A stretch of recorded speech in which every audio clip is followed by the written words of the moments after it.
The arrivals board blinked above her head like it couldn't decide whether to lie or stutter out the truth. Gate C12. Delayed. Again. She stood still, half swallowed by the crowd rushing around her, suitcases dragging, heels clicking, voices echoing promises and regrets. But she didn't move. The red scarf was wrapped once around her neck, then knotted tight like a secret she couldn't untie. The wind from the automatic doors kept tugging it, begging it to let go.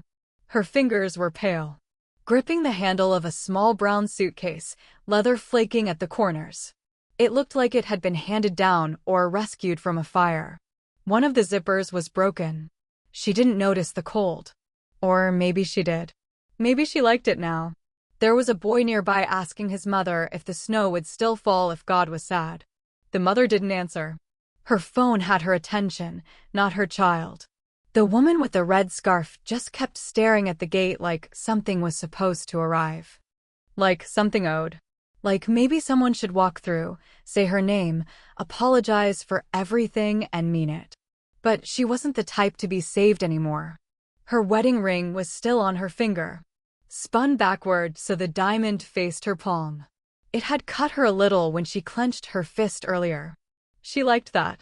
They served her the papers with cinnamon coffee and a half smile on Christmas morning. No warning. No softness. "Didn't see that coming, did you?" he had said. And she didn't cry. Not then. Not in front of the tree or the lawyer or the woman wearing her perfume who stood too close behind him. But something had cracked. Not broken. Just shifted. Now here she was. 3 weeks later. Gate C12. The airport smelled like wet rubber and cheap perfume. Her phone buzzed once. Then again. She didn't check it. She saw a man with salt and pepper hair trip over a child's backpack and curse under his breath. A flight attendant with mascara smudged like she hadn't slept in 3 days. A couple kissing like it was either the beginning or the end. Nobody saw her. Nobody ever really saw her. The red scarf again, the wind grabbed it, pulled it loose this time. It floated for a second before she caught it midair. Her hands trembled, but her grip was steel. "Still mine," she whispered. Not to the scarf. Not to the crowd. To herself. She adjusted it. Tighter. Like armor. The cracked watch on her wrist blinked 12:04. The glass was chipped. She hadn't worn it in years. But this morning she dug it out from a box in the back of her closet. It had belonged to her mother. It only ticked when it wanted to. A woman nearby said, "God, she looks like she's about to set fire to something." She didn't turn. The flight arrived. Not hers. Her mouth twitched. Not quite a smile. But something close to memory. Or fury. She stepped away from the crowd. Slowly. On purpose. Toward a terminal no one else seemed to notice. And as she walked, the scarf dragged behind her like a trail of blood someone forgot to clean. There was something in her suitcase. Not clothes. Not regrets. Something heavier. The kind of thing you carry when you've stopped waiting to be forgiven. Someone behind her said, "Is she alone?" She was. But not for long. The red scarf itched now. Or maybe it was just her nerves again. She sat near a window stained by fingerprints and sun-bleached advertisements for credit cards. Snow drifted sideways outside, too light to stick, too stubborn to stop. Her suitcase rested beside her boot. She reached down and tapped the corner, a nervous tick. The same way she used to tap her desk in high school when the teacher called on someone else and she felt like screaming. The zipper pull was a brass feather. Faded. It had been her father's. He'd used that same suitcase when he took off for 3 states away and came back with different eyes and fewer dreams. "Pack light," he'd told her once, before the cancer took his voice. People who pack too heavy don't come back the same. She used to think he meant physical weight. Now she wasn't so sure. Across the terminal, a woman with glossy hair and a cashmere coat lifted her toddler into her arms. He squealed, face pressed against her neck like she was safety itself. The man behind her leaned in and kissed her shoulder. They laughed about a delay. Family. The kind of thing you think is yours until it isn't. She glanced down at the crack in her watch glass. Time had a way of mocking you. Not stopping, not slowing. Just breaking things as it passed. Her stomach growled, but she ignored it. She hadn't eaten since yesterday. Money wasn't tight. It was gone. He froze the joint account 2 days after Christmas. Said it was cleaner this way. Cleaner. Like erasing someone was a kind of spring cleaning. The scarf had been a gift from her sister. The only thing she didn't leave behind when she moved to Arizona with a man who promised deserts and dreams. Now it was all she had that felt like someone once loved her. Someone moved into the seat across from her. She didn't look up at first. Just the sound boots against tile, the quiet shift of weight, the zipper of a jacket pulled up against the cold. Then silence. Intentional. She looked up. He was watching her, not in the creepy way, but in that rare way people do when they recognize something they've seen in themselves. Grief. Or maybe ruin. His face was hard to place, young, but used. Hands in his lap, not fidgeting. Just there. No words passed. Just eyes holding something neither of them dared to name. Her phone buzzed again. She flipped its screen down. The snow outside started to stick now. The light in the terminal turned golden for a second before flickering back to dull. She swallowed hard. Going somewhere? He asked. His voice was low. Even. Like it knew too much already. She shook her head. Coming back, then? A pause. I don't think so, she said. The suitcase handle caught a slant of sun. For a second, it looked almost new. She saw herself younger, 7, maybe 8, sitting on it in the hallway while her parents argued about nothing that sounded like love. She remembered pretending it was a rocket ship. She used to say she'd leave the minute she turned 18. She hadn't. She stayed. And now here she was. Still leaving too late. The man across from her leaned back. Heavy bag, he said. Not a question. She almost smiled. Lighter than it used to be. Her name echoed over the loudspeaker. Once. Then again. Muffled. But she hadn't booked a ticket. She stood slowly. The scarf slipped again, halfway off her shoulder this time. She left it. Then paused. Turned. The man was still watching. Like he expected her to run or fall apart. But she didn't. She just looked at him with a confusion that wasn't quite fear. Do I know you? She asked. He didn't answer. But he stood too. She followed the stranger without knowing why. Not far, just across the terminal to a quieter bench near an old vending machine humming like it hadn't been touched since the 90s. The snow outside had turned to sleet, ticking against the tall windows like impatient fingers. The clouds hung low, the sky gray enough to press down on your ribs. He sat first. She didn't. From where she stood, she could see his shoes. Scuffed leather, cracked at the edges. Worn soles. The kind of wear that doesn't come from walking to work, it comes from leaving places too many times. He looked up, one brow raised, like he hadn't expected her to follow at all. But he didn't speak. She crossed her arms over her chest, suddenly aware of the chill without the scarf. Why were you watching me? She asked. He pulled something from his jacket. Not fast. Careful, like he didn't want to scare her. A wallet. Thick. Old. The seam stretched like it had held too many stories for too long. He opened it, then turned it toward her without a word. A photo. A girl. Younger than her. Barefoot in a field somewhere green and too far away. She looked at him. Then the picture again. Your daughter. A nod. Where is she? Another pause. His eyes dropped to the floor. Not here. It hit her like a wrong note. The kind that lingers. She sat down. Still didn't speak. Not at first. The sleet outside became rain, hard and sudden. Like grief. She heard a plane lift off somewhere behind them, distant, growling. I had a name once, she said finally. Before it got swallowed. He didn't ask what she meant. Just said, I know that feeling. The ache in her chest sharpened. It wasn't romantic. It wasn't warm. It was recognition. The kind that comes when you realize someone else has lost something too big to carry, and they're still carrying it anyway. Why are you here? She asked. I was supposed to leave. Flight got canceled. And you stayed. He looked at her. Raylight shimmered in his eyes. I think I was supposed to. She didn't know whether to laugh or run. Her suitcase handle caught her sleeve, and she gripped it again, like an anchor. Everyone thinks I broke, she whispered. He didn't ask who everyone was. She continued. They served me papers on Christmas. Took the house. The money. My name. Silence. I didn't break. I believe you, he said. And she did something she hadn't done in weeks. She looked someone in the eye and didn't flinch. Thunder cracked in the distance. She turned her gaze back to the window, her reflection faint in the glass. Two silhouettes. Her and him. Both sitting. Both holding something invisible. Her watch buzzed. The hour turned. She should leave. She had somewhere to be. Sort of. Her ex was meeting someone tonight. She'd seen the reservation on the shared calendar he never bothered to delete. She'd planned to interrupt. Not to scream. Just appear. To remind him. To haunt. But now she sat beside a stranger with pain in his wallet and truth in his silence.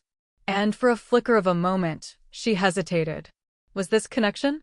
Or just a shared shadow? She rose halfway, then stopped. The man didn't move. Rain hit the glass like applause or warning. She stood. The suitcase ready. The red scarf still behind. And still, she didn't move forward. His voice, soft. What are you really chasing? She didn't answer. Not yet. But her grip on the handle loosened. Something inside her shifted again. Not breaking. Bending. And the tension hung there, fragile, unanswered, like the sky before it cracks open. She walked. Fast. Boots echoing against the marble, suitcase wheels thudding with a limp. She didn't know where she was going, just that she couldn't sit there anymore. Couldn't sit beside someone who saw her when she'd spent weeks trying to disappear. The terminal blurred. Neon signs, overpriced snacks, perfume clouds. Families reuniting. Lovers swaying into each other's arms. It all moved around her like a carousel she couldn't board. Her scarf was still back there. She'd left it behind on purpose. Or maybe she hadn't. Maybe it just slipped from her shoulder and she hadn't had the strength to turn back. She reached the escalator. Paused. Her breath caught. Someone bumped into her. A man in a navy trench coat muttered, people like her always blocking the way. She flinched. Not at the words. At the familiarity. People like her. Alone. Shaky. Too quiet. Her hand went to her chest like she could pull herself back together with just fingers and willpower. But something was unraveling. The airport air, too dry, too cold, pushed at the corners of her resolve. Her vision blurred, but she refused to cry here. Not under these lights. Not where judgment felt like part of the architecture. Then she saw it. From the second floor above the gate, the red scarf. Wrapped around the stranger's hand. He stood still, not chasing her. Just watching. Like he'd never moved from the bench. Like maybe he knew she'd turn. The scarf fluttered in the artificial wind of the terminal fans. A ribbon of memory. She should have kept walking. Let it go. Let him go. But the way he held it, not possessive, not pleading, gentle, like it was something he was keeping safe until she was ready. And that's when it cracked. Not a sob. Just her knees.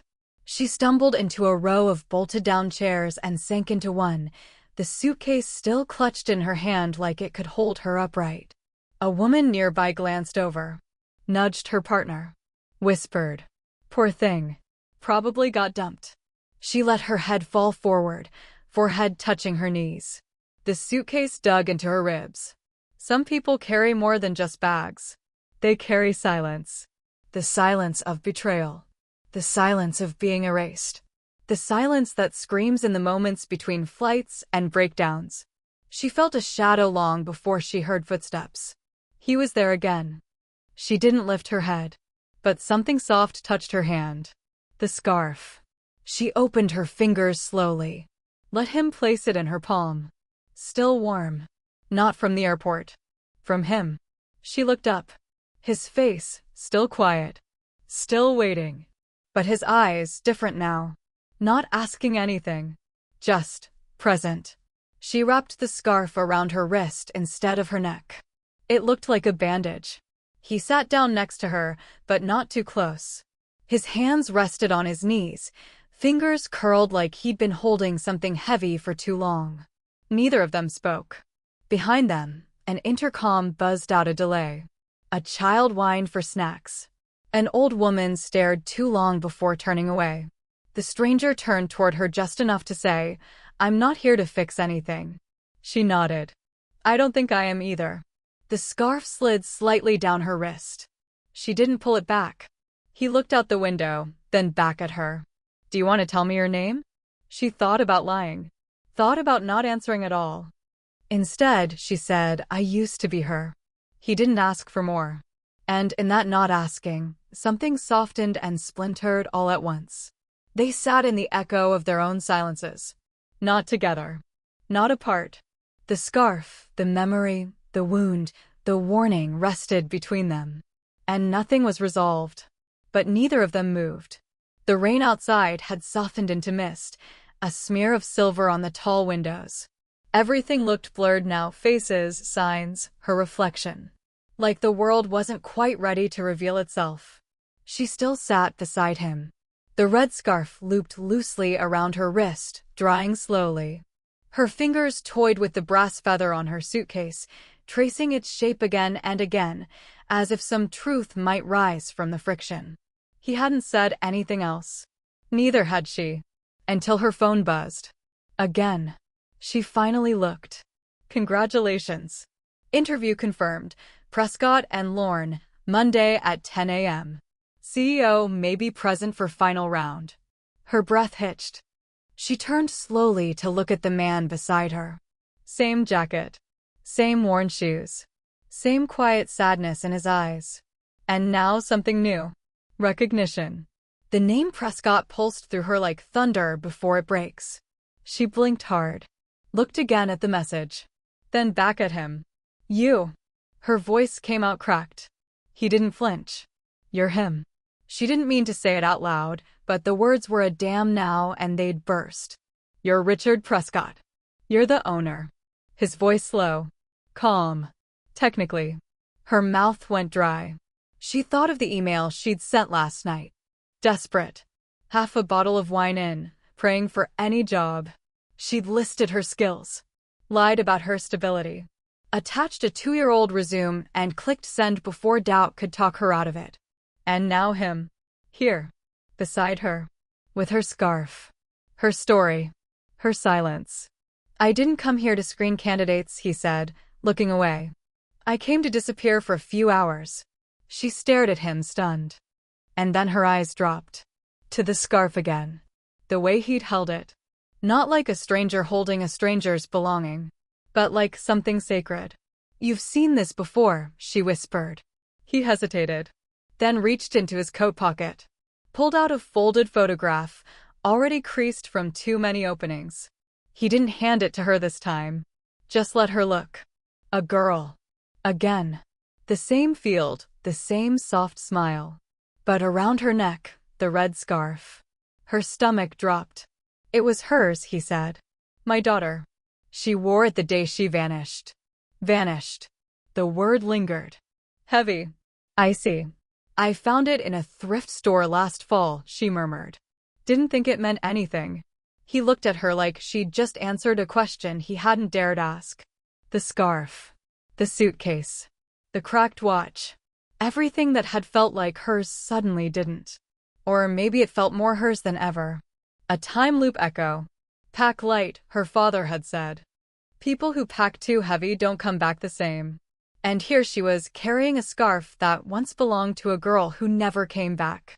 Emotion twisted in her chest, rage, grief, recognition. "Why are you still here?" she asked. "I've been waiting," he said. "Not for you. Just waiting." She rose. Something in her was breaking now, not like glass, but like chains. "I can't sit here anymore," she said. He nodded once. No protest. She turned. Her legs were trembling, but they moved. One step, then another. Past the window. Past the whispers. toward the hallway lined with conference rooms for first-class flyers and executive lounges. She passed a sign that read, Prescott and Lorne, Private Briefing Room, and stopped. Her phone buzzed again. 10 minutes. Interview begins. She looked back. He was watching her, the photo still in his hand. She tightened the scarf around her wrist. Her suitcase felt heavier. Or maybe she was. But she walked forward anyway. Through the glass doors. Into the room. And something behind her, childhood, grief, the version of her that waited to be saved, didn't follow. It stayed behind. Quiet. Watching. Gone. The room was glass and silence. Floor-to-ceiling windows framed the gray sky, clouds like bruises dragging across the afternoon. The leather chairs were too perfect. The air too still. It didn't feel like a place where lives changed. But it was. She stood near the end of a long table polished like a lie. Her suitcase was at her feet, the red scarf still wound around her wrist like a ribbon of blood and memory. The cracked watch on her wrist blinked 12:04 again, like time had circled back to mock her. He entered through the side door. Richard Prescott. Not the quiet man in the terminal anymore. Now he moved like someone who'd built empires just to keep grief from collapsing him. He didn't sit. Neither did she. For a long moment, there were no words. Just the quiet hum of lights and the weight of everything unsaid. Finally you came, he said. You knew I would. He nodded. You remind me of her. My daughter. She swallowed hard. Not pain. Not jealousy. Just recognition. She vanished 5 years ago, he continued.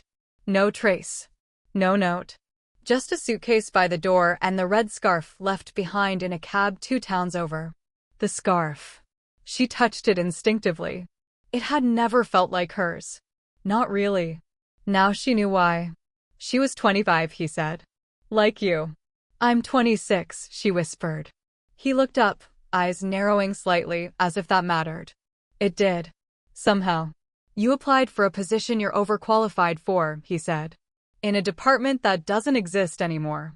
I needed to be seen. You were. He took a slow step forward.